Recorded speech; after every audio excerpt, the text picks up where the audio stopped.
Hello and Shabbat Shalom. Hope that you are enjoying your Friday and excited about heading into 25 hours of Shabbat and relaxation.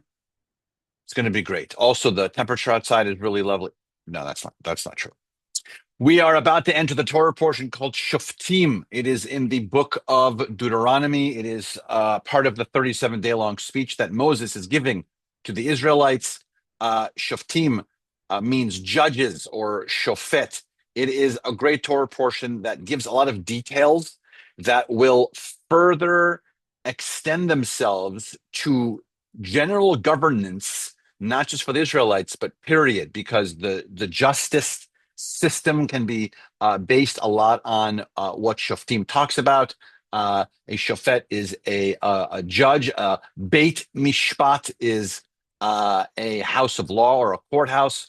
The phrase in this Torah portion also has the word shoter in it, and a shoter is a police officer. And so all of these have to do with some kind of law system.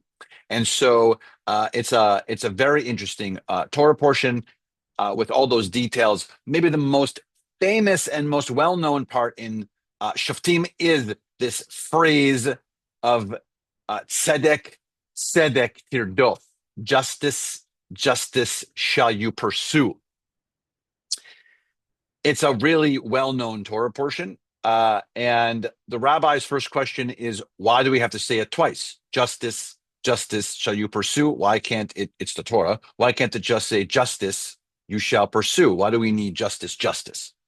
Some people say it's for emphasis. Some people say because tzedek, like the word tzedakah, if you will, tzedek can mean something that's just or justice and also righteousness. So maybe it's talking about justice and righteousness, tzedek, tzedek, tirdof, which is a beautiful concept, which would help to explain why the word is said twice. But the idea I love the most about this, the commentary, is that tzedek tirdof means that you should seek the justice in a just way. So you can't just get to the justice in any possible way you want to. What tzedek tirdof reminds us is you have to do so justly. And so behind me, you see there's an image, if you will, of Robin Hood, the very well-known Robin Hood through books and cartoons and movies. I'm a big fan of Robin Hood. But just so you know, in this particular system, Robin Hood would not work because we know Robin Hood stole from the rich to give to the poor. And so while we love that concept, it's not really tzedek tirdof. He sort of missed a step. He does do one of the pieces of tzedek, but the way in which he gets there is also just not full of tzedek.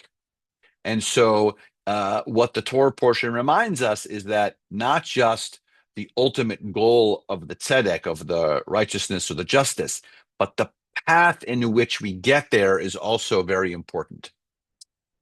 So I think it's really not a coincidence, by the way, that this Torah portion falls so close to Rosh Hashanah and to the high holidays, because I think it's inviting us to think about not just the righteousness and the justness in our lives that we want to reflect on for the last year and also bring into the new year, but the pathways in which we're doing that. In our actions this year, have our actions been just and great and righteous? And has the pathway to those moments also been filled with justice and righteousness? I really hope so for each and every one of us. And I hope that we can also think about that as we move into our new year just around the corner. And I hope that we can have that justice filled moments at all times. So, services are just around the corner. They are at 7 p.m. tomorrow morning. There is no 8:30 service. Just as a reminder, no 8:30 service. If you'd like to attend services tomorrow morning, you can attend a 10 o'clock service, a noon service, or a 5:30 service, all available at CBI, not the 8:30 service. So let's move through our righteousness with only righteousness. and let's continue to put as much shalom as we can into our Shabbat. I look forward to seeing you soon.